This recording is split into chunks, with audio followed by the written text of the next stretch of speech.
नमस्ते साथियों, एक बार फिर से आपका आज की इस वीडियो में हम आए हुए हैं चक 7 के न्योलखी के अंदर।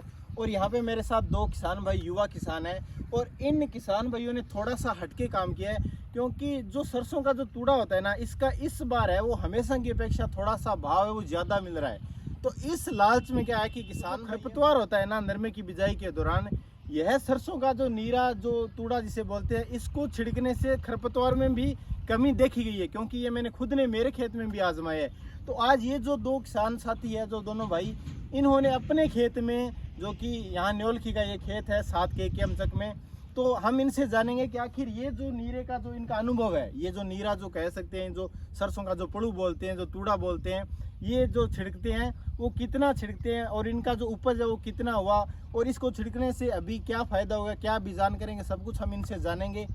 तो राम राम भाई। राम। तो ये आप मतलब जो सरसों का जो तूड़ा है वो कितने सालों से खेत में यूज़ कर रहे हो, मतलब छिड़क रहे हो? पिछली बार 2-3 सालों से यूज कर रहे हैं। बाकी नरमे के बाढ़ में ये छिड़कने से पोलाई रहती है, जमीन में जकड़ नहीं बनता है, मतलब जमीन कठोर नहीं होती, जमीन कठोर नहीं मुलायम रहती है। ट्यूबवेल के पानी से लगता है ना नरमे में, ज्यादातर ट्यूबवेल का लगता है, नहर तो कम ही आती है वहाँ। कठोर नहीं बनती है। पिछले साल आपने देखा, मतलब अभी आपके कितने बीघा में ये सरसों का जो तूड़ा आपको कितने बीघा में स्टॉक किया? ये हम 10 कुंटल बीघे का घेर रहे हैं। पिछले साल भी 10 कुंटल बीघे का घेरा था। अब 5 बीघा में 25 कुंटल सरसों हुई है। 5 बीघा में 25 कुंटल सरसों की आपकी उपज हुई है। और 25 कुंटल सरसों के दौरान जो तूड़ा है वो कितना कुंटल हुआ है? लगभग 50 कुंटल तूड़ा आपके पास बैठता है, दुगना होता है मतलब। तो 50 कुंटल तूड़ा आप इस मतलब कितने बीघा में छिड़कोगे? 5 बीघा में छिड़केंगे। 5 बीघा में छिड़कने का तरीका क्या है आपका? छिड़कने का तरीका ट्राली में घालकर तंगड़ी से छिड़कते हैं पूरे। देखिए यहाँ पे ट्राली आपको दिखाई दे रही है, इसमें डाल रखा है तूड़ा और आगे आपको जो तंगली है वो भी दिखाई दे रही है। तो जैसे मतलब धीरे धीरे ट्रैक्टर चलता है और आप छिड़कते रहते हैं। तो अब इसका अगर हम फायदा जाने, क्योंकि बहुत सारे जो किसान भाई है वो बेच देते हैं भट्टों पर, या फिर कोई जो ठेकेदार खरीदते हैं तो वहाँ पर बेच देते हैं। तो मतलब बेचने से और इसको छिड़कने से, क्योंकि बेचते हैं तो अभी जो रेट चल रहा है फिलहाल अगर हम देखें तो लगभग 210, 200, 250 रुपये तक का रेट चल रहा है हमारे यहाँ पे।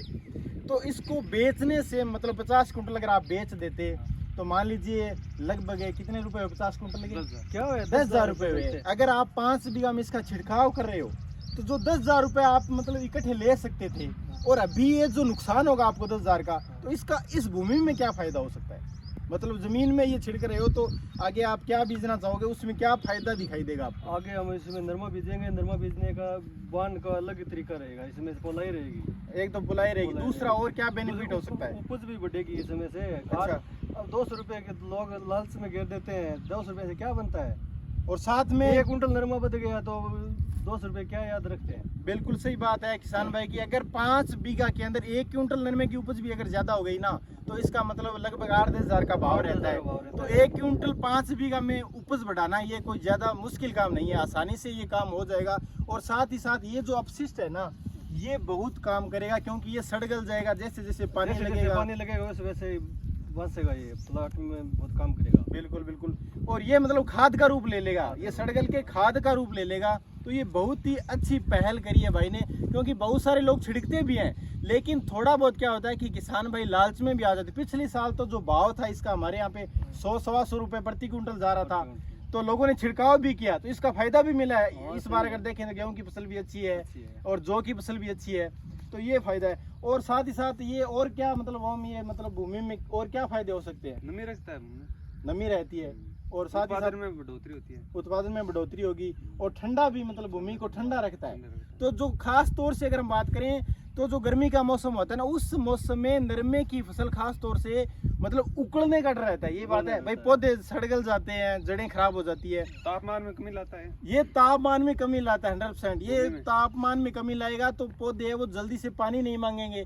और क्योंकि पानी जब पौधे मांगते हैं ना गर्मी के मौसम में ज्यादा तापमान होने पर, तो क्या होता है कि जो किसान भाई है वो फुहारा लगाता है, और फुहारा लगाता है और तापमान गर्म रहता है, तो ऐसे में अखेड़ा आने की संभावना रहती है। तो इस के छिड़काव करने से पौधा है वो पानी कम मांगेगा, है ना, क्योंकि नमी रहेगी तो पानी 1-1.5 महीने मांगेगा नहीं, और मांगेगा नहीं तो फिर जाहिर सी बात है कि पानी भी कम लगाना पड़ेगा।